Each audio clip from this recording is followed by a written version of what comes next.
வசதியாக உள்ளவர்கள் தாழ்த்தப்பட்டோருக்காக பேசப் போவதில்லை எனவும், ஏழ்மை நிலையில் உள்ள அனைத்து மக்களுக்காகவும் புதிய தமிழகம் குரல் கொடுத்து வருவதாக புதிய தமிழகம் கட்சித் தலைவர் கிருஷ்ணசாமி ஓமலூரில் பேசியுள்ளார். சேலம் மாவட்டம் ஓமலூர் அருகே ஊமக்கவுண்டம்பட்டியில் நடைபெற்ற நலத்திட்ட உதவிகள் வழங்கும் விழாவில் கலந்து கொண்ட புதிய தமிழகம் கட்சித் தலைவர் கிருஷ்ணசாமி ஏழை எளிய மக்களுக்கு வேட்டி சேலைகள் மற்றும் அரிசி உள்ளிட்ட உணவுப் பொருட்களை வழங்கினார். தொடர்ந்து விழாவில் பேசிய அவர், நகரில் பெரிய பங்களாவோ கார்களோ வைத்துள்ளவர்கள் தாழ்த்தப்பட்டவர்களுக்காக பேசவில்லை எனவும், அனைத்து சமுதாய மக்களுக்காகவும் புதிய தமிழகம் குரல் கொடுத்து வருவதாக கூறினார். மேலும் பேசிய அவர், சமத்துவத்தையும் சம உரிமையையும் நிலைநாட்டும் அடிப்படையில்தான் புதிய தமிழகம் கட்சி செயல்பட்டுக் கொண்டிருப்பதாக பேசினார். புதிய தமிழகம் கட்சி இந்த தமிழ்நாட்டில் வாழுகின்ற விளிம்பில் இருக்கக்கூடிய ஏழை எளிய மக்களை அவர்களுக்கு இருக்கக்கூடிய பிரச்சனையுடைய அடிப்படையில் தான் பார்க்கிறோமே தவிர சாதியினுடைய அடிப்படையில் பார்ப்பது. சமூக அடிப்படையில் சமத்துவம் இல்லாமலும், பொருளாதார அடிப்படையில் சமமான ஊதியம் இல்லாமலும், சமமான வருமானம் இல்லாமல் இருக்கக்கூடிய ஏழை எளிய மக்களை சமப்படுத்துவதுதான் அதுதான் புதிய தமிழகம். இன்று இருக்கக்கூடியதோ அல்லது நேற்று இருக்கக்கூடியதோ இதுல ஏற்றத்தாழ்வுகள் இருக்கிறது. இங்கே சமத்துவம் இல்லை, சம உரிமை இல்லை. எனவே சமத்துவத்தையும் சம உரிமையும் நிலைநாட்டுகின்ற அடிப்படையில் தான் நம்முடைய புதிய தமிழகம் கட்சி செயல்பட்டு.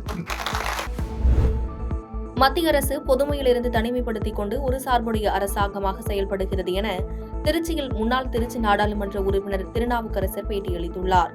காங்கிரஸ் சார்பில் இந்தியா முழுவதும் அமைதியை பாதுகாக்கவும் மத நல்லிணக்கத்தை காக்கும் வகையில் பேரணி நடைபெற்று வரும் நிலையில் அதன் ஒரு பகுதியாக திருச்சியில் மாவட்ட தலைவர் ரெக்ஸ் தலைமையில் பேரணி நடைபெற்றது.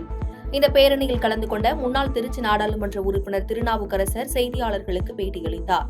அப்போது பேசிய அவர், பிஜேபி அரசு தவறு செய்வதாகவும், ஒரு குறிப்பிட்ட மக்களுக்கான, மதத்துக்கான, மொழிக்கான அரசாக பிஜேபி அரசு பொதுமையில் இருந்து தனிமைப்படுத்திக் கொண்டு ஒரு சார்புடைய அரசாங்கமாக செயல்படுகிறது என குற்றம் சாட்டி பேசினார். மேலும் பவன் கல்யாண் சனாதனத்திற்கு எதிராக பேசுகிறார் என்ற கருத்து குறித்து கேள்விக்கு பதிலளித்த அவர், பவன் கல்யாண் திடீர் பிள்ளையார் போல கட்சி ஆரம்பித்து சந்திரபாபு நாயுடு உடைய பெருந்தன்மையால் அவருக்கு துணை முதல்வர் பதவி அளிக்கப்பட்டுள்ளதாக விமர்சித்து பேசினார். அதில் பிஜேபி அரசு பிழை இழைக்கிறது, தவறு செய்கிறது. ஒரு குறிப்பிட்ட மக்களுக்கான அரசாங்கம் போல, ஒரு குறிப்பிட்ட மதத்துக்கான அரசாங்கம் போல, ஒரு குறிப்பிட்ட மொழிக்கான அரசாங்கம் போல இந்த அரசாங்கம் தன்னை ஒரு பொதுமையிலிருந்து தனிமைப்படுத்தி கொண்டு ஒரு சார்புடைய அரசாங்கமாக இந்த அரசாங்கம் செயல்படுகிறது. இதைத்தான் தலைவர் ராகுல் காந்தி அவர்கள் பொதுவாக எடுத்துச் சொல்லுகிறார். நாட்டு மக்கள் எல்லோரும் மகாத்மா காந்தியின் வழியிலே, தேசத்தந்தை காட்டிய வழியிலே எல்லோரும் மத, ஜாதி, மொழி மாச்சரியங்களை கடந்து எல்லோரும் ஒருங்கிணைந்து செயல்பட வேண்டும், ஒன்றிணைந்து செயல்பட வேண்டும், எல்லோரும் இந்தியர்களாக செயல்பட வேண்டும் என்று நம்முடைய ராகுல் காந்தி தொடர்ந்து வலியுறுத்தி வருகிறார். காலநிலை மாற்றத்தால் பாதிக்கப்படும் பெண்கள் அதனை எதிர்கொள்வது குறித்த நடவடிக்கையை உலக நாடுகள் மேற்கொள்ள வேண்டும் என ஐநா மனித உரிமை கூட்டத்தில் வலியுறுத்தியதாக சௌமியா அன்புமணி சென்னை விமான நிலையத்தில் பேட்டியளித்துள்ளார். ஜெனீவாவில் நடைபெற்ற 2024 ஆண்டிற்கான மனித உரிமை கழகத்தின் கூட்டத்தில் பசுமை தாயகம் சார்பில் அதன் தலைவர் சௌமியா அன்புமணி கலந்து கொண்டு காலநிலை மாற்றத்தால் பெண்களுக்கு ஏற்படும் பாதிப்புகள் குறித்து பேசினார். பின்னர் சென்னை திரும்பிய அவர் விமான நிலையத்தில் செய்தியாளர்களை சந்தித்து பேசினார். அப்போது பேசிய அவர், ஜெனீவாவில் அக்டோபர் 11 வரை நடைபெறும் மனித உரிமை கழகத்தின் 2024 ஆண்டுக்கான கூட்டத்தில் பசுமை தாயகம் சார்பில் பங்கேற்று காலநிலை மாற்றத்தால் பெண்கள் மற்றும் குழந்தைகளுக்கு ஏற்படும் பாதிப்புகள் குறித்து பேசியதாகவும், காலநிலை மாற்றத்தை எதிர்கொள்வது குறித்து பெண்களுக்கான நடவடிக்கையை உலக நாடுகள் மேற்கொள்ள வேண்டும் என கூட்டத்தில் வலியுறுத்தியதாகவும் கூறினார். காலநிலை மாற்றம், அதனால் மகளிர் படும் அந்த பிரச்சனைகளை குறித்து அதை நான் பேசியிருந்தேன். அதை நீங்க பார்த்திருப்பீங்கன்னு நினைக்கிறேன். காலநிலை மாற்றத்தால் அதிகமாக அவதிப்படுவது என்னமோ மகளிரும் பெண்களும் குழந்தைகளும் தான் என்ற தலைப்புல தான் பேசியிருந்தோம். இப்ப வரலாறு காணாத வறட்சி வெள்ளம்லாம் வர்றதுனால நிறைய மகளிர் அவருடைய வாழ்வாதாரத்தை இழந்திருக்காங்க. குடும்பங்கள்ல வாழ்வாதாரம் போயிடுச்சு. அதனால வேற வழி இல்லை. ஆண்கள்லாம் வேலை தேட எங்கேயும் போயிருந்ததுனால பெண்கள் வேற வழி இல்லாம அவர்களுடைய குடும்பங்களை பாதுகாக்கும் ஒரு நிலைமைக்கு தள்ளப்பட்டிருக்கிறாங்க. எதுவுமே பண்ண முடியாது. குழந்தைங்களுக்கு அன்றாடம் சாப்பாடு கொடுக்கணும், குழந்தைங்களுக்கு நல்ல தண்ணி கொடுக்கணும்ன்ற ஒரே காரணத்துக்காக பெண்களுக்கு விவசாயம், நிறைய மகளிர் விவசாயிகளா இருக்கிறாங்க. அவங்க எல்லாம் ரொம்ப மிகப்பெரிய கஷ்டத்தை எதிர்கொண்டு இருக்கிறாங்க. ஏற்கனவே ரொம்ப கஷ்டமான சூழ்நிலை விவசாயத்துல, அது காலநிலை மாற்றத்தால் இன்னும் கொடுமையாக்கப்பட்டிருக்கிறது என்றுதான் சொல்லணும்.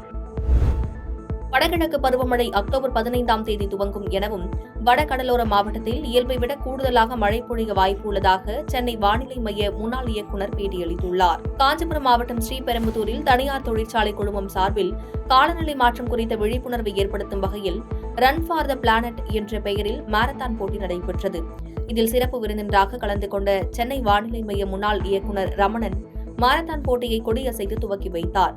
பின்னர் செய்தியாளர்களை சந்தித்த ரமணன், இந்த வருடம் அக்டோபர் 15ஆம் தேதி முதல் வடகிழக்கு பருவமழை துவங்கும் என்றும் வட மாவட்டங்களை பொறுத்தவரை அக்டோபர், நவம்பர், டிசம்பர் மாதங்களில் இயல்பு மற்றும் இயல்பை விட கூடுதலாக மழைப்பொழிவு இருக்கும் எனவும் தென் மாவட்டங்களில் இயல்பை விட சற்று குறைவாகவே மழைப்பொழிவு இருக்கும் என்றும் கூறினார். அதாவது வடகிழக்கு பருவமழை பொறுத்தவரையிலும் ஒவ்வொரு ஏஜென்சியும் ஒன்று சொல்லுவாங்க. ஐரோப்பிய ஒன்றியம், அமெரிக்காவில் இருக்கக்கூடிய கொலம்பியா பல்கலைக்கழகம் நிறைய பேர் சொல்றாங்க. இந்திய வானிலை ஆராய்ச்சி நிலையத்தை பொறுத்த மட்டும் என்ன சொல்றாங்கன்னாக்க, அது 15ஆம் தேதி ஆரம்பிக்கும் அக்டோபர் 1. அடுத்த பாயிண்ட் என்னன்னாக்க, வட மாவட்டங்களை பொறுத்தவரையில் மழையின் அளவு இந்த 3 மாதங்களுக்கு அக்டோபர், நவம்பர், டிசம்பருக்கு இயல்பை விட கூட இருக்கும். தென் பகுதிகளுக்கு இயல்பு மற்றும் இயல்பை விட சற்று குறைவாக இருக்கும். தென்காசியில் காதல் திருமணம் செய்து கொண்ட கணவனை அண்ணனோடு சேர்ந்து அடித்து கொலை செய்த மனைவியை காவல்துறையினர் கைது செய்தனர். தென்காசி மாவட்டத்தைச் சேர்ந்த சின்னதுரை என்பவர் மர அறுவை ஆலையில் பணியாற்றி வந்தபொழுது செங்கோட்டை அருகில் உள்ள புதூர் பகுதியைச் சேர்ந்த மாயா என்பவரை காதலித்து இருவரும் கலப்பு திருமணம் செய்து கொண்டுள்ளனர். இதனைத் தொடர்ந்து இவர்கள் பல்வேறு பகுதிகளில் கணவனும் மனைவியாக சேர்ந்து மர அறுவை ஆலைகளில் பணியாற்றி சென்று வந்ததாகவும் கூறப்படுகிறது. இவர்களுக்கு திருமணமாகி 15 ஆண்டுகள் ஆகிய நிலையில் 2 மகன்கள், 1 மகள் உள்ளனர். இந்த நிலையில் சில தினங்களுக்கு முன்பு மனைவி மாயா மகளிர் குழுவில் கடன் வாங்குவதற்காக கணவரை வரவழைத்ததாக கூறப்படுகின்றது. அப்போது கணவன் மனைவிக்கு இடையே சண்டை ஏற்பட்ட போது இதனைத் தொடர்ந்து மறுநாள் அதிகாலை தனது கணவரை யாரோ அடித்து வீட்டு வாசலில் போட்டுவிட்டதாக கூறி சின்னதுரையை ஆட்டோவில் வைத்து அவரது சகோதரர் வீட்டிற்கு மனைவி எடுத்து சென்றுள்ளார். இதுகுறித்து தகவல் அறிந்த செங்கோட்டை காவல்துறையினர் சம்பவ இடத்திற்கு சென்று விசாரணை செய்ததில் சின்னதுரையின் உயிரிழப்பில் மர்மம் இருப்பதைக் கண்டு காவல்துறையினர் விசாரணை மேற்கொண்டனர். இதனைத் தொடர்ந்து நடத்திய விசாரணையில் சின்னதுரையை அவரது மனைவி மாயாவும் அவரது சகோதரர் மனு என்பவரும் சேர்ந்து கம்பியால் அடித்து படுகொலை செய்ததாக விசாரணையில் தெரியவந்துள்ளது. மேலும் கொலை செய்ததை மறைப்பதற்காக ஆட்டோவில் சுமார் 5 மணி நேரமாக உடலை வைத்து பல்வேறு பகுதிகளில் சுற்றி வந்ததாக தெரியவந்துள்ளது. இதனைத் தொடர்ந்து மாயா எதற்காக கணவனை கொலை செய்தார், வெளியூரில் தங்கியிருந்து வேலை பார்த்து வந்த கணவரை வரவழைத்து கொலை செய்ததன் பின்னணி என்ன என்று காவல்துறையினர் விசாரணை மேற்கொண்டு வருகின்றனர்.